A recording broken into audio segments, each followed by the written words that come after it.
नमस्कार दोस्तों, horror tales के एक नई वीडियो में आप सभी का स्वागत है। मेरा नाम राजेश कुमार है और मैं भारतीय रेलवे में एक कर्मचारी हूँ। मैं ट्रेन चलाता हूँ और अपने इस करियर में मैंने शुरुआत की थी मालगाड़ी से। उसके बाद आज मैं पैसेंजर और राजधानी ट्रेनें भी चलाता हूँ। लेकिन इन सब के बीच मेरे जीवन की वह घटना जिसने मेरे जीवन को बदल कर रख दिया, वह रात ऐसी थी कि मानो उसके बाद जो दूसरा सवेरा आया वह मेरे लिए नया जीवन के समान था। बात करीबन 5 से 6 साल पहले की है। मैं उस समय मालगाड़ी चलाया करता था, वो भी कंपनीज के लिए, यानी बड़े बड़े कंपनियों में जहाँ कच्चा माल सीधा ट्रेनों से पहुँचाया जाता है, उन जगहों पर। उसी में से एक जगह थी जहाँ पर हमें कच्चा माल लेकर जाना था और अधिकतर हमें मालगाड़ी में ज़्यादा कर्मचारी नहीं मिलते हैं। उसमें ट्रेन चलाने के लिए 2 ऑपरेटर और पीछे की ओर एक गार्ड होता है। हमने स्टेशन से माल चेक करके ट्रेन शुरू की और शाम होते होते माल को उसकी जगह पर पहुंचा दिया। वहां सारा सामान उतार कर दूसरे दिन शाम को हम वहां से अपने स्टेशन की ओर वापस चल दिए। ट्रेन खाली था तो हमारा ट्रेन हवा की तरह भाग रहा था, लेकिन बीच में एक रास्ता ऐसा था जहां हमेशा ये कहा जाता था कि कुछ भी हो जाए लेकिन ट्रेन वहां नहीं रुकनी चाहिए। हमें ये बहुत ही स्ट्रिक्ट वार्निंग दी गई थी कि कुछ भी हो जाए पर वहाँ पर ट्रेन नहीं रोकनी, क्योंकि वह जंगली इलाका था तो वहाँ रोककर चोरी का भी डर होता था या फिर आपके साथ कोई दुर्घटना हो सकती थी। हमें यही कहा गया था, लेकिन सच्चाई कुछ और ही थी। शाम 8 बजते बजते अचानक से बारिश तेज हो गई। हमारी ट्रेन भी उन जंगलों के बीच पहुंच चुकी थी। पेड़ों की टहनियां हमारे ट्रेन को लग रही थी और इस अचानक बदले हुए मौसम ने माहौल में ठंडक बढ़ा दी थी। मैंने वॉकी टॉकी के जरिए पीछे बैठे गार्ड साहब को फोन मिलाया। उन्होंने भी यही कहा कि अचानक बारिश होने से ठंड जैसी लग रही है और मुझे ये याद भी दिलाया कि यहाँ पर कुछ भी हो जाए गाड़ी रुकनी नहीं चाहिए। मैंने उन्हें आश्वासन दिया कि बारिश बहुत तेज है, जैसे ही बारिश कम होती है मैं ट्रेन की रफ्तार और भी बढ़ा दूंगा। यह सुनकर उन्होंने फ़ोन रख दिया। इसके बाद मैंने अपने सहायक को कहा कि तुम सारा जांच कर लो। उसने ट्रेन में एयर प्रेशर वगैरह चेक किया, सब सही था। उसने आगे स्टेशन से भी कांटेक्ट कर लिया। हमें वहां से रिप्लाई आया कि धीरे धीरे ही सही लेकिन बढ़ते रहो, ट्रेन रोकने की कोई ज़रूरत नहीं है। कुछ दूर आगे बढ़ने के बाद मैंने देखा कि पटरियों के बीच एक बड़ा सा पेड़ का डंठल रखा हुआ था। मैंने ट्रेन धीरे धीरे रोकनी शुरू की, क्योंकि आम गाड़ियों की तरह ट्रेन ब्रेक लगाने पर तुरंत नहीं रुकते। ट्रेन को रोकने के लिए आपको करीबन 1 से 1.5 किलोमीटर पहले ही ब्रेक्स लगाने होते हैं। मैंने ब्रेक्स धीरे धीरे अप्लाई कर दिए। ट्रेन की गति और धीमी होती देख तुरंत मुझे वॉकी टॉकी पे कॉल आया। गार्ड साहब ने मुझसे कहा कि ट्रेन क्यों रोक रहे हो।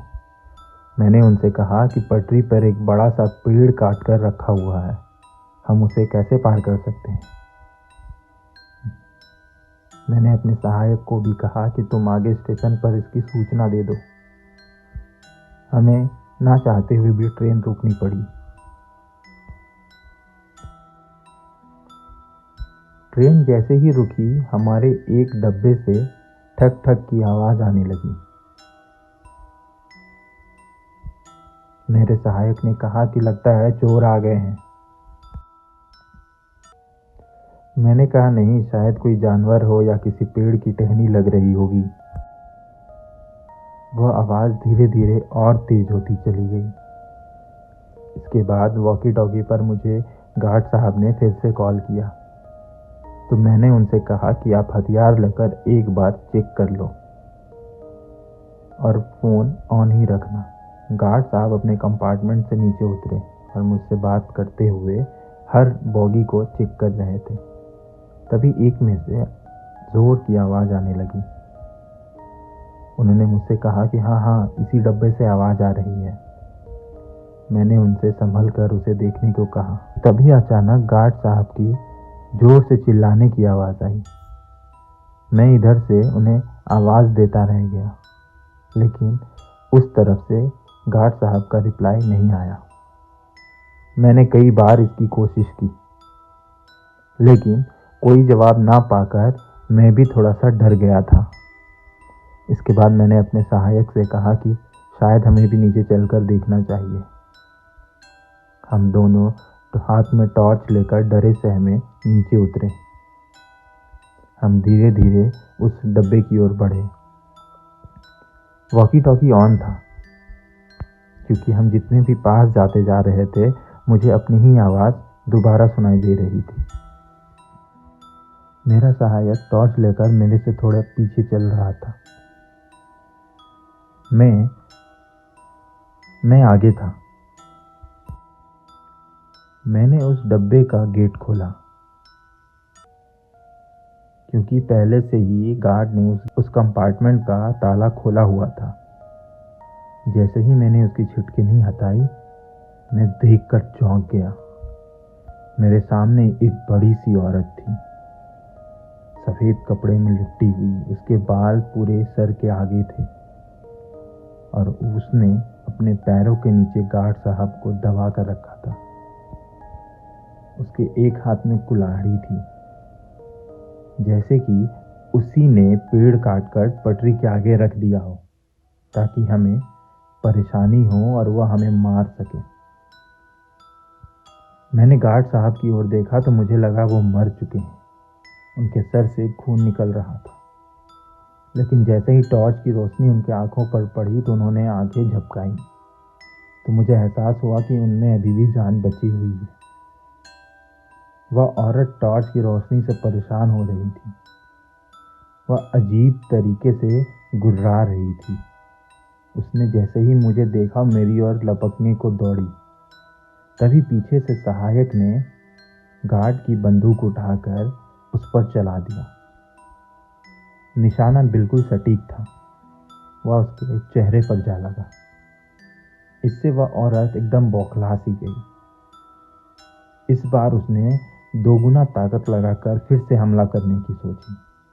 पीछे से सहायक ने एक और राउंड गोली चलाई और इस बार भी निशाना सही था। वह एकदम से हड़बड़ा कर ट्रेन के ऊपर से घूमकर जंगल की ओर भागी और उसकी चिल्लाहट पूरी जंगल में गूंज रही थी। मैंने झट से गार्ड साहब को अपना हाथ दिया और अपनी ओर खींचा। मैंने उनसे पूछा, क्या आप ठीक हैं?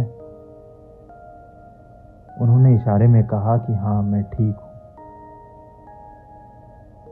सहायक ने डर के मारे एक दो राउंड गोलियां और चलाई। मैंने उससे कहा कि गोली बचाकर रखो और भागो यहाँ से। हम तीनों जान लगाकर इंजन की ओर भागे। इंजन की ओर भागते ही हम तीनों पहुंचे और अपना अपना गेट बंद कर लिया। मैंने सहायक से कहा कि तुम आगे स्टेशन पर सूचना दो कि हमारे साथ क्या हुआ है, हमें मदद की ज़रूरत है। स्टेशन से रिप्लाई आया कि मदद पहुंचने में करीबन 5 से 6 घंटे लगेंगे। हम और डर गए, लेकिन वह आवाज़ जंगलों में गूंज रही थी। ऐसा लग रहा था कि मानो थोड़ी देर में वो वापस आ जाएगी। हम बहुत ही डरे हुए थे।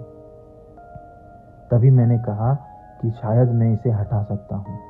मैंने ट्रेन को धीरे धीरे आगे बढ़ाया। ट्रेन के आगे में जो गार्ड होता है, मैंने उससे उस लट्ठे को हल्का हल्का कर साइड किया। मैं ट्रेन थोड़ा पीछे लेता, फिर आगे लेता, पीछे लेता, फिर आगे लेता, और सबकी जान हलक में अटकी हुई थी। करीबन ऐसा 20 मिनट तक करने पर वह लट्ठा गिर गया था। वह लट्ठा पटरी से नीचे गिर गया। मैंने तुरंत प्रेशर रिलीज किया और एक्सीलेटर दबाया। ट्रेन ने रफ्तार पकड़ ली। हम आगे जाकर एक स्टेशन पर रुके, घायल गार्ड को मदद दिलवाई। उसके बाद हमने उस स्टेशन के मास्टर को अपनी आप बीती सुनाई। जब यह बात ऊपर तक पहुंची तो कुछ लोग हमसे मिलने आए और हमसे कहा गया कि आप इस बात को कभी साझा मत कीजिएगा, और हमें बस इतना कहा गया कि उस रात जो कुछ भी हुआ आप भूल जाइए, और कभी भी रात में अगर उस रास्ते से आए तो ट्रेन नहीं रोकनी है, नहीं रोकना है, चाहे कुछ भी हो जाए। मैंने उस रूट पर ट्रेनों का परिचालन बंद कर दिया। मैं देश के सभी कोनों में ट्रेन ऑपरेट करता हूँ, लेकिन उस खास जगह पर नहीं। अभी मुझे रिटायर होने में कुछ और साल हैं। तो ये थी आज की कहानी। ऐसी और भी दिलचस्प कहानियाँ सुनने के लिए हमारे चैनल को सब्सक्राइब करें। आप हमें अपनी कहानी भी भेज सकते हैं। धन्यवाद।